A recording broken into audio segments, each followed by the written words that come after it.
Bob St. Pierre just completed run one of the men's mogul qualifying. Fantastic turn scores, respectable speed.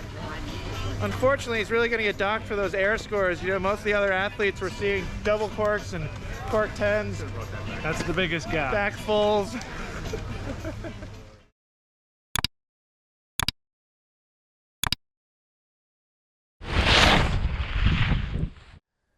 Hey skiers, I'm Jeff from skiessentials.com. I'm Bob. How's it going? Bob and I have been pretty excited to put this review together. This is the 2023 Atomic Bent 90. If you guys watch our content, maybe you were aware that we were putting this ski to the test. Yeah, I kind of let the secret out a little bit in comments and stuff like that. But no, and we talked about it on social media and stuff like that. Yep. Put up that clip of you skiing bumps on them. Yep. First, I want to say thank you to Atomic, specifically Sean with Atomic.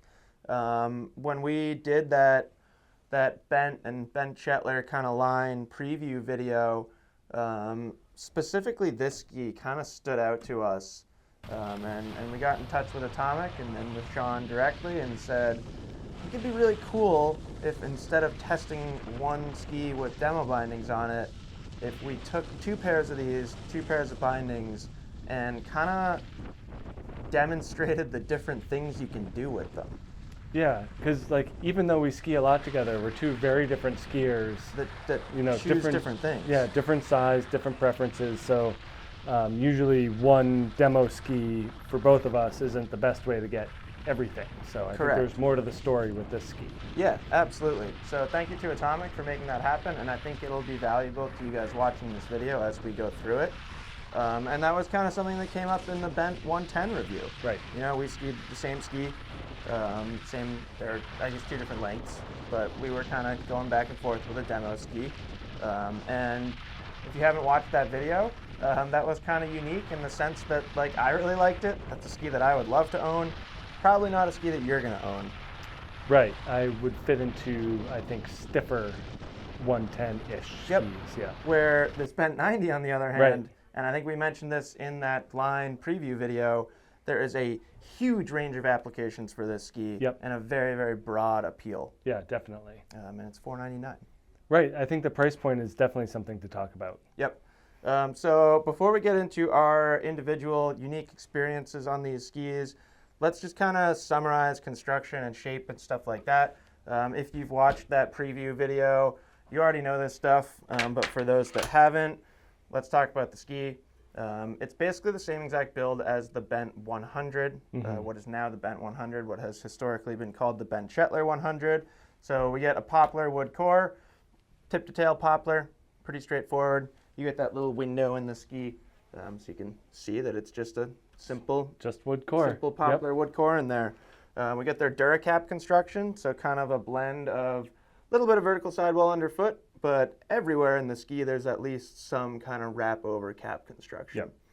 Yep. We get Horizon Tech, both in the tip and the tail. And then Atomic lists this, I believe, as 20% tip rocker and 10% tail rocker. If anything, I think it might be like more skewed towards more tip rocker. You know, you see quite a bit of tip rocker up here. And the tail, to me, it kind of almost looks just more like a twin tip tail. You know, it does have some rocker back there, but I wonder if it's like 22/8. Yeah, I think you might be right with that.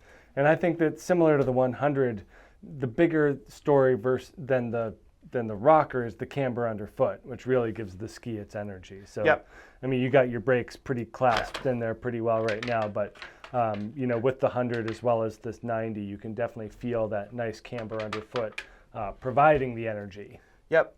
Longer turn radius than a lot of skis. So this 184 that both Bob and I have been skiing on is a 21 meter turn radius.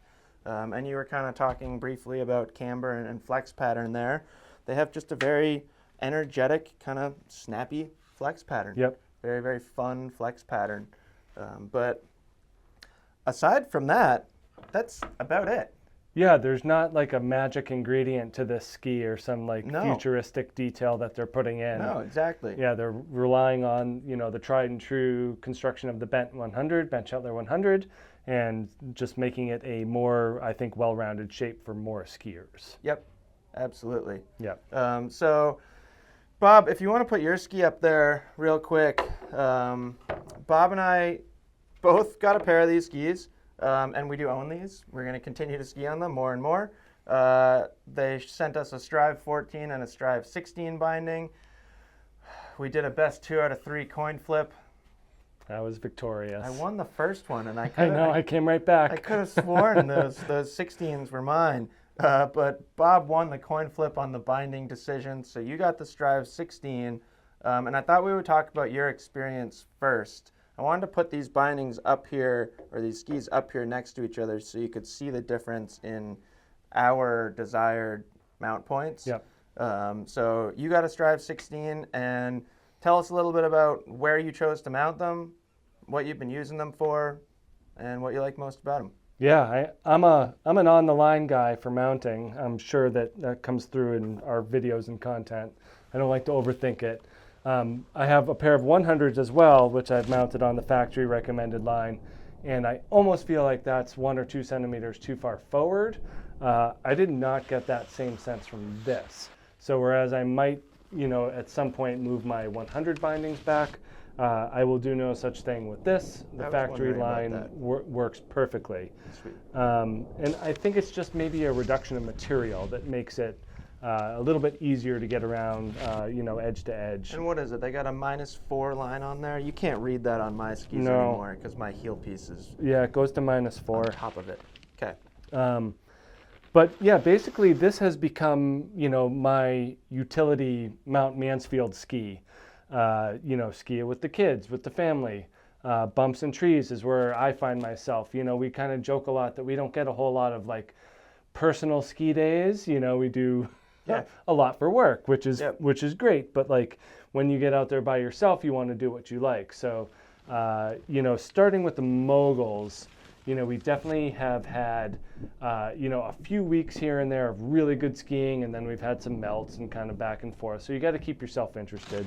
So I've been skiing a lot of bumps with these, soft bumps, hard bumps, tight, wide, weird, evenly shaped. It's been a real mix. But these are some of the best mogul skis that I've been on, ever. Other than like, an old competition mogul ski. Like, I can't believe that this at 90 millimeters underfoot is as quick and agile as it is. So it's not just the quickness, but the flex as well. And Jeff kind of gave his a little flex. And I'm definitely bigger. I'm like 225 pounds. So I was a little nervous that I would push right through these. They actually hold up pretty well. This very front where that vertical sidewall starts to end and the Duracap kicks in is more flexible than the rest, but underfoot and throughout the tail, you definitely feel supported. So even a bigger guy like me can feel comfortable and confident driving the tips into the front of the bumps. And then same with the tails. I mean, I'm a big fan of pushing my tails down the back side of the bump. And when you get on something like, a Kendo or a Brahma, something stiffer, and you go to push your tails and they push you right back, that's not a great feeling. So having this more flexible tail combined with this twin tip shape is just super fun in the bumps. So you can really keep your skis on the snow. I mean, we just got done watching the Olympics and seeing those mogul skiers. Their skis just don't leave the snow. And that's what I felt you could do with this, was really kind of make that ski, go with the line of the mogul and just feel like you're, centered and balanced the whole way through. So these did a great job with that. And like I said in the intro, your turn scores were just as good as those Olympians. Yeah, the air score, I mean, if we could combine your air scores with my turns, I think we might have. Oh, I'd get docked real hard for mogul air scores. I don't have the right. Yeah, but they do cool stuff like yeah. that. As long as you don't take off or land backwards, I think right. you're going to be all set. Yeah, I could get cork 7 lead tail. Right. That would score pretty high. Yep. So we'll combine that. Pairs mogul skiing, maybe a new Olympic event. Nice. So I just do the jumps. Yeah. Trees is the other big spot where I find myself, and this is where this ski really starts to shine. I love my 100s in the trees, but it's 100, so there's not always fresh snow. Great floater for a 100, but it just doesn't get around quickly like this. You know, 90 underfoot. It's not too long ago that was going to be a fat ski on the mountain. Right. Combined with the Horizon Tech, and this is a really nice floating 90. Pocket rockets? What were pocket rockets? 90? I think they were less. I think they were like 85. Maybe. Like it was like. I feel like they were 100. Our sense no, of they weren't numbers. 100. I feel like they were 90. Yeah. I had a Liberty C-Note in that same generation that was 100. Yeah. C-Note, and it was like the craziest thing anyone had ever seen. Right. So combine like that, you know, that mentality, but with rocker, And with Horizon this Tech. flex and Horizon Tech, and you're floating just fine. Yeah. But following my kids through like narrow bobsled runs, you know, I don't fit in those spaces as well as they do. So I'm very happy that I have something like this to kind of ease the way through. Yeah. And then we have, you know, wider spaced hardwoods down below, and you can let it run there. Yep. And just a wonderful ski, super agile, really quick. I know you felt this way in the air, but on the ground it happens too. You know, you sit on the lift with these and you move your feet back and forth, and they're so light. Yeah. But they're not fragile. You know, they're No, definitely. you can ski them pretty hard. Yeah, it's a pretty burly ski. Yeah, I think that's its intention. That's why it's got that Duracap construction. It's built Yeah. to be put through some abuse, which I think is really important. Now, we talked about this a little bit in the kind of intro video, but you're not always skiing bumps. No. So having been on them for a little while now, how do you like them just on trail, just kind of cruising around on groomers? I mean, that's where the Brahma and the Kendo Outshine. Yeah, outshine. sure. Or a Maverick 88 if Yep. you want to stick inside the Atomic Sure. family. That's where you notice the difference there. I can stand on it and put, again, you know, 225 pounds. If I enter, you know, a trail with firm conditions and speed, I'm going to push past the tip. Yep. So you just have to alter your mentality a little bit to stay a little bit more central, Yep. not drive the tip so hard into the snow. But still, you can stand on it, make real nice clean arcs. You just can't make like a GS race turn. I can't make a GS race turn, I should say, on this ski. But you know, for anything softer, it's a ton of fun. Yep. And then I also find myself just making, you know, more quick, short to medium radius turns on the side. Yep. You know, if I'm by myself, I'm generally not Making an big edge arcs. to edge skier. So I do like to stay on the side. Boy, So we sure ski differently. I know, isn't that funny? But But yeah, that was my overall experience. I mean, it was great, you know, great. I just think that having your preference being the moguls and the trees really pushed me into enjoying this ski a whole lot. Yep. You know, I'm not going to take it if I have other stuff for firm groomer days. Right. And that's fine. That's what multiple skis are for. This is not going to take the place of your Enforcer 88. No, it's not. But to be fair, like I've only skied that thing once this year. And you've skied this 20 Yeah. times? Yeah. I mean, it's all about usage rate. Right. So that's where this thing really comes in handy. Cool. Bob, anything else you want to leave people before I go off on my side of this thing? You know, I guess just a note on the bindings that are great. You know, it's a lower stand height, kind of Yep. a shallower ramp angle, so really good for quick turns, good snow feel. Yep. You know, satisfying. I mean, this is one of our Eh. louder bindings that we've had, so super confident clicking into that thing Yep. for sure. It does feel very solid when you Yeah. click in. So, cool. That's Bob's experience on them. I would say my experience is similar and very different at the yeah. same time. So Bob mounted his skis on that factory recommended line. There's a 10 centimeter range of mount points on this ski. We've talked about that before on the Bent 100. If you're going to put a +6 line on your ski, I'm going to put it there. Yeah, you're coming after it. Yeah. The farthest forward that you as a manufacturer say that I can mount my skis is where I'm going to go. And even sometimes I'll go further than that, oftentimes to a fault. Yeah. I have been known to go too far forward mounting a ski. But I think this makes a lot of sense, having that +6 as the limit. I thought it's kind of interesting to flip a ski over and kind of see how close that is to true center. Doing a little bit of measuring, I think it was about 1.5 centimeters back from true center. Now, we talked about the tip rocker. When you have more tip rocker than tail rocker, that's moving the entire camber section of the ski further back from a symmetrical center point. So I am always of the theory that you don't want to go further forward than the center of camber. So kudos to Atomic for kind of understanding that idea and kind of putting +6 there as the limit. But I went as centered as I could. Also have a 184, and I've been using these in the park. Like Bob was kind of alluding to, we don't get a ton of personal ski days. I might get a few less personal ski days than you, just because on the weekend I'm coaching a pretty high-level group of slopestyle skiers with Green Mountain Academy. So over the past, month or so, this has been my coaching ski. It's been my personal park ski. It's kind of just been the ski that's on top of my car every time I go to the mountain. And if I have an opportunity to ski it and go ski what I want to, I will take it. So I'm pretty used to being on truly center-mounted skis. I had some, not hesitations, but I was curious as to what it would feel like not being on a truly centered ski in the park. And I just have to say that I'm very pleased with them and very impressed.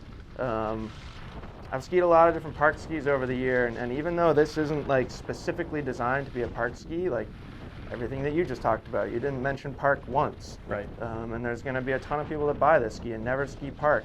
So even though it's not like 100% built as a park ski, it's probably one of the best park skis I've ever skied. We just saw a bunch of them in the Olympics. So guys were on them in big air, guys were on them in the slope style. Yep. So the best park skiers in the world are using this ski, and I've been really enjoying it too.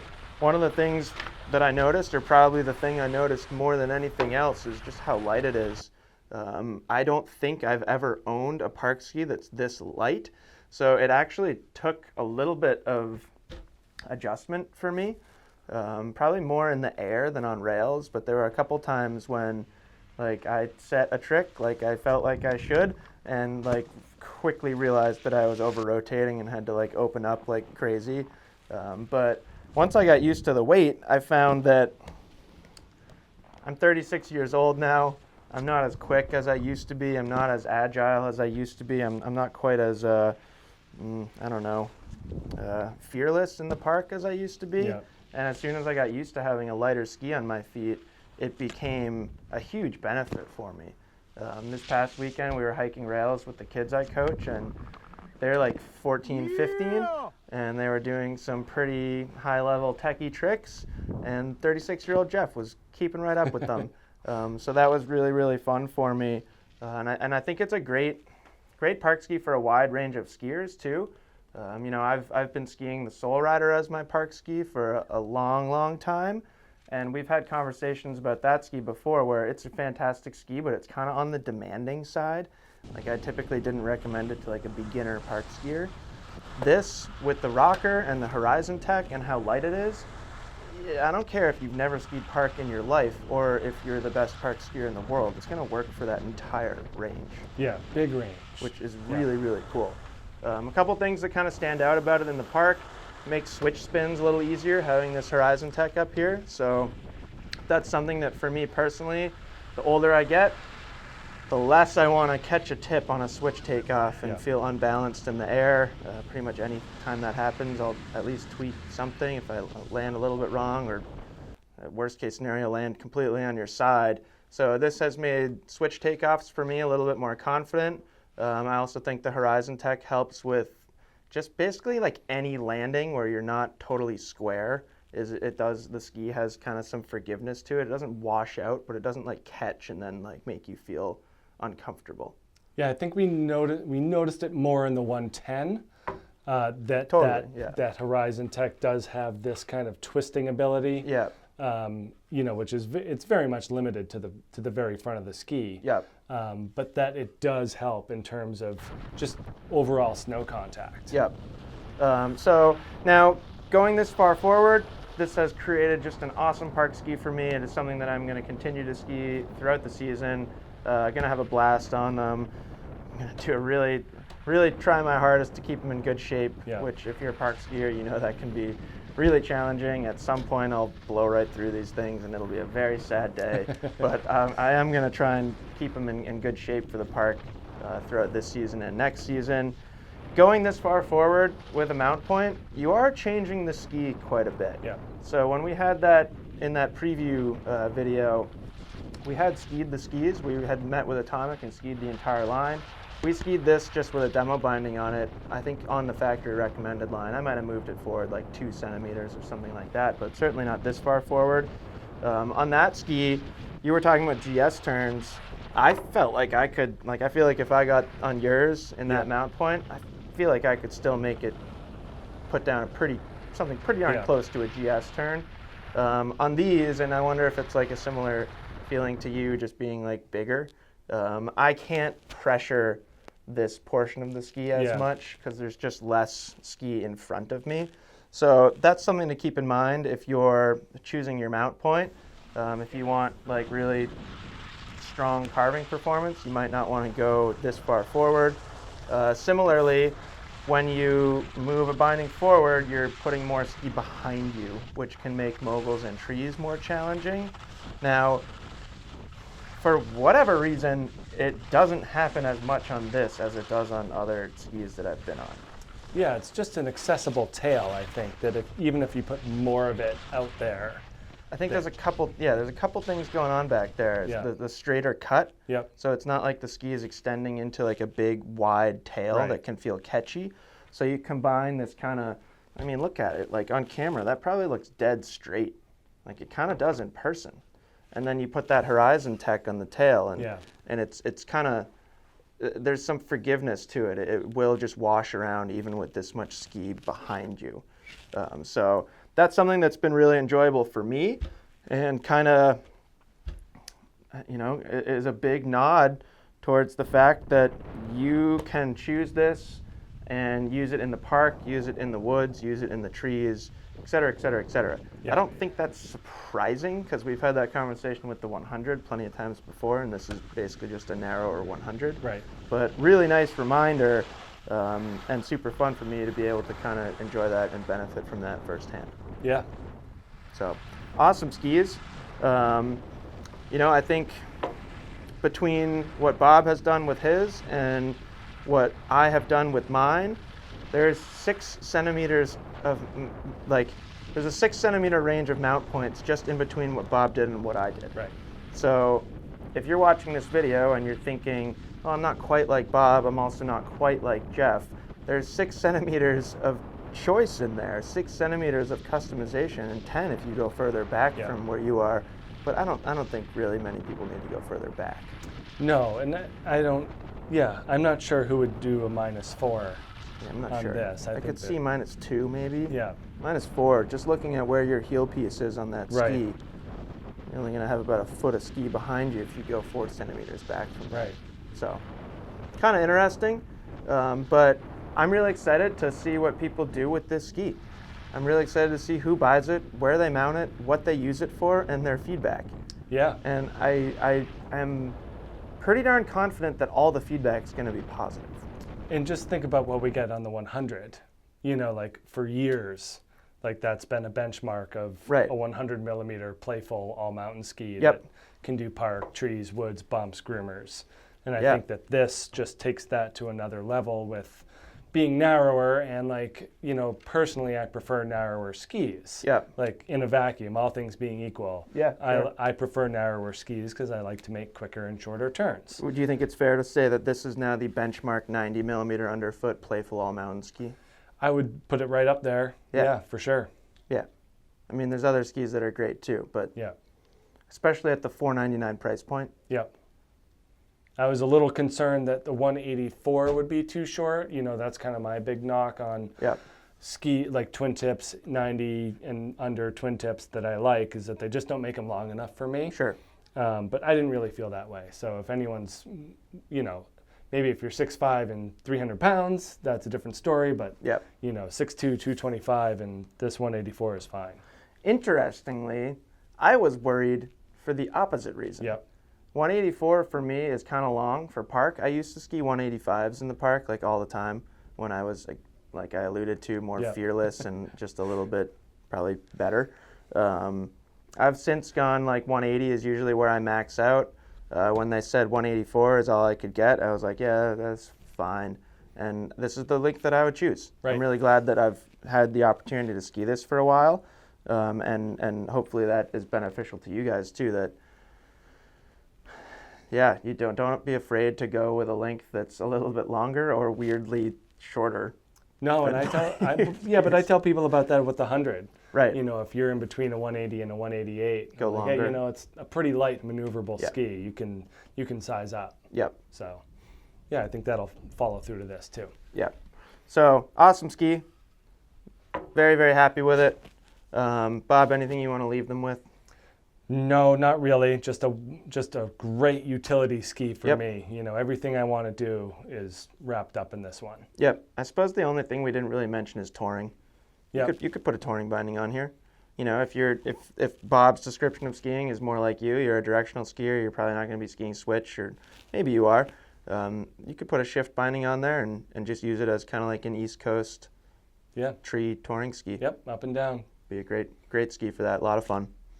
So that's it. That's the Bent 90. Really exciting ski. You're going to see a lot of them on the snow next year. I think so. Hands down. Yeah. They're going to sell a lot of them, and for really good reason. So let us know if you have any questions about them as usual, and we'll see you guys out there on the hill. Bye.